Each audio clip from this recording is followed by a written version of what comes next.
kung maayos sana yung pwesto. Pero kasi sidewalk kasi yun eh. And tattoo kasi yung ginagawa, hindi naman kung ano lang, 'di ba? So hindi talaga siya maganda. Okay, so yun, yung nakita ko, sinilip ko pa nung nagtatato, tapos isang kamay lang yung may gloves. Wala, sobrang speechless ako. Hindi ko na lang pinicturehan, hindi ko binidyohan, no? Pero mali kasi, mali, no? Kaya sinasabi ko, kaya ako gumagawa ng ganitong video, hindi para mambash, pero to educate people, no? And to raise awareness na rin para sa mga customers, sa mga clients na gusto magpatattoo. At most of all, do sa mga clients na nagtitipid, no? So parang ganito yung makukuha nyo doon. Okay, simulan na natin. So yan, meron akong video dito. Yan. This is siguro gawa tayo ng mga, or kuha tayo ng dalawang videos, no? Kasi medyo maikli yata to. Hindi, ito na lang. Ito, meron ako dito isang 12-minute video. Pero putulin ko na lang to. Doon na tayo sa main video. Okay. Game. So yan, ganun pa din, no? Parang nasa gilid lang siya ng kalsada. Tapos naglatag lang siya ng trapal. Nandun yung mga designs niya. Tapos lalapit lang yung mga customer doon, yung mga clients. Ipili doon, tapos sisimulan na. Ayan, nag-uusap sila. 300 rupees yata. Tama ba ako? Yun yung price. Ayun, eto, may nagawa na pala siyang isa. So yun, 300 rupees yung bayad doon. Ayun, para siyang yung, ano ba tawag sa ganyan? Parang fork ni Poseidon. Ayun, walang gloves, basahan. Okay. Indian Tattoo Artist Starter Pack. Pero at least, no, kung makikita nyo, kumpara dun sa lumang video or dun sa isang video na ginawa natin, yung tattoo machine na gamit niya dito ay coil tattoo machine, no? Doon kasi sa isang ginawa natin ng reaction is ano siya, parang rotary, no?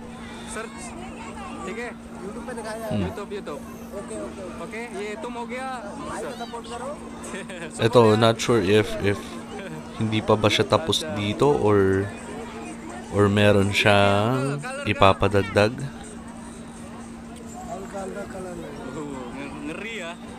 So tingnan natin. Pero ayan, no, ayun yung nagawang tattoo. Well, you get what you pay for, no?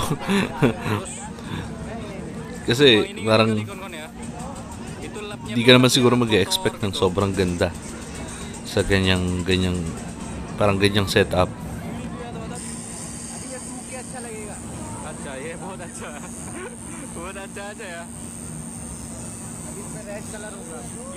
Sige pa. Fast forward natin. Hindi pa nga tapos. So dito parang nagkukulay siya.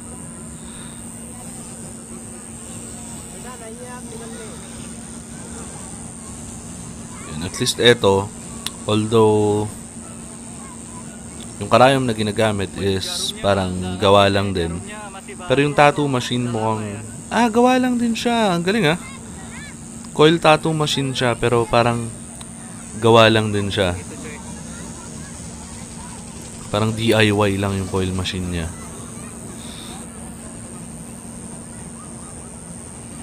Ayun, nagkukulay nga siya. Semoga aja video ini gak dolar kuning ya. Semoga aja pokoknya. Karena ngeri-ngeri gimana gitu. Aba, couple tattoo pala to. Dalawa sila at salitan sila. Ayos to, ngayon ko lang nakita to. magkasabay silang nagpatattoo. Tapos,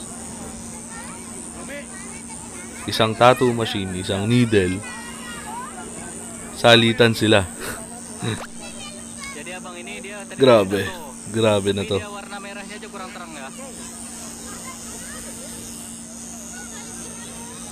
So, ibig sabihin, mga kasabwat, no? Tintanya aja pun tinta Talagang, kecil itu kawan-kawan ya. Apa nggak ngeri kali?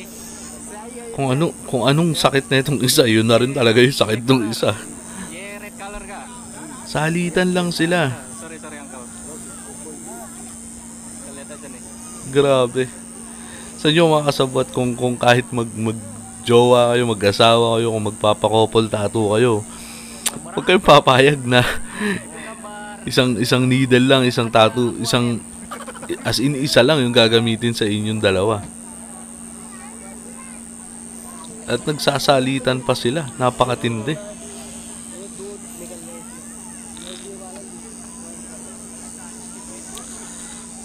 So itong video na to mga kasabot, ngayon ko lang din napanood to Jarumnya. Jarumnya kawan-kawan ya. Tapos rekta yung sausaw dun sa bote ng ink. Bekarat-bekarat. Ampun, ampun.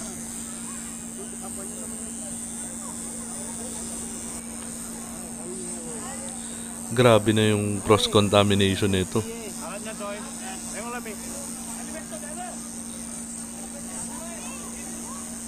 Wala akong masabi. Wala akong masabi. Ang saya-saya pa nila. Hindi ko lang naiintindihan yung pinag-uusapan nila. Pero, Aja. tontuwa sila mga kasabot. Mantap kali. Bangga kali abang ini punya tato ya. Mama Tontuwa sila sa katarantaduhan nila. So, may naka-quote pa dito. Magpapatato din.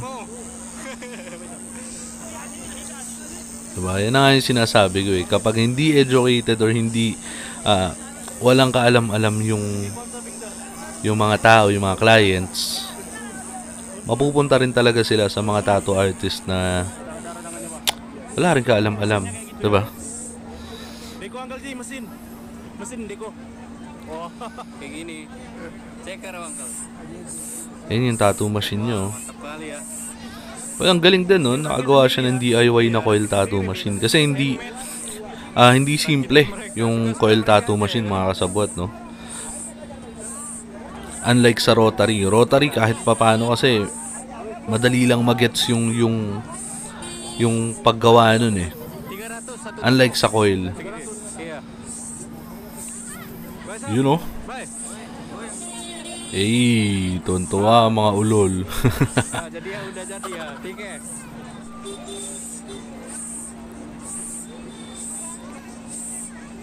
Oke, jadi abang ini udah selesai ya. Sabi tato. nyo, ayun oh. Agak-agak ngeri juga itu kon-kon. Pre, Jadi harga tatonya ini kata dia tadi. pre, kita bertanya sama abang may ini. hepa ka ba? May hepa kasi ako eh. Rupis. Okay lang yan, pre. 60.000 rupiah. Ya. Sekelas satu jalanan kayak gini. Ayan na naman. Rupis 60.000.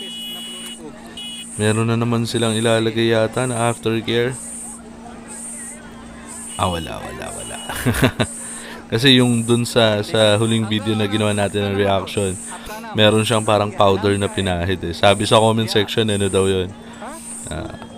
Masala. Oo, yung meron silang tawag doon, yung parang luyang dilaw, yung powder nun. Parang yun daw yung nilagay. Ito parang wala naman siyang aftercare, pero Jadi kata ini kakek ini pokoknya udah lama kali dia bisnis. yun yung aftercare niya. jalanan ini ya. Pinupunasan ng basahan. Sebenarnya udah lama kali saya nyari jasa tato ini kan ya. Aba, Agak susah. mo di karena pa memang kontento karena, si Insen. Orang yang buat tato tuh sangat sedikit. Tapi berhubung kita nemu ya, langsung kita review ya kan. Nah, Napansin ko din mga kasabot, yung tattoo machine niya, yung needle niya is parang fixed na. So parang hinahasa na lang siguro yun doon mapagka pumupurol na. Ayun oh, kasi parang fixed na talaga siya oh. ini udah jarumnya segini aja. So yun na talaga yun. Tapos hinahayaan niya lang hawakan ng mga nanonood.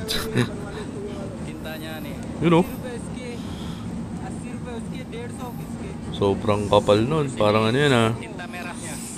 Yang dia pakai tadi buat warna merah. 20 wraps. Ayun yung ink niya.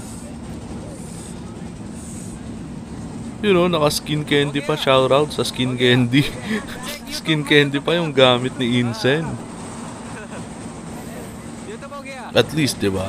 Yun nga lang, doon din niya sinasawsaw yung karayo sa bote na rin mismo. Tuwan-tuwa ang mga Incen. Couple tattoo, couple sakit din sila. Ini gambar-gambarnya. Talaga nakasalampak lang sila doon. Next, may customer na agad nakasunod, diba? Jadi abang tadi tuh daming customer ni Incen. Yan yung mga designs niya. Nakalatag din doon. Jasa tattoo pinggir jalanan India ini. Uy, mukhang nainggit yung customer. Gusto rin niya nung katulad nung sa nagpatattoo kanina. Well, ayun. Putulin na natin dito. So, ayun no, mga kasabwat. Makikita nyo naman yung the way na magtattoo sila, yung pwesto, as in walang tinama. Sorry kung natatawa ako. Kasi, grabe kasi, no, mga kasabwat. Parang, naghahanap pa rin naman ako, umaasa pa rin naman ako na may tama silang gagawin. Pero, ayun, wala talaga ako nakitang tamang ginawa. No? Simula sa pwesto, sa lugar, sa gamit, sa procedure, pati yung pagtapos tatuan, wala talaga mga sabwat. Siguro, di ko alam kung sasabihin natin na ganun kasi yung kultura nila, na kasi 'di ba pag nakakakita tayo nung sa pagkain siya parang tayo nadudumihan tayo kung paano sila mag-prepare ng pagkain, pero ang sagot kasi nila ganun kasi yung culture nila. Well, eto kasi sa tattoo, hindi mo pwedeng sabihin na ganun yung culture nila, mga kasabot eh. Wala, speechless talaga ako. Pangalawang video na to, wala talaga akong masabi. Siguro sa mga susunod na video na pwede natin gawa ng reaction, malay natin baka makakita tayo ng tama. Pero as of now, second video na to, wala talaga akong makitang tamang ginawa. Hindi ko talaga alam, mga kasabwat. Wala akong masabi.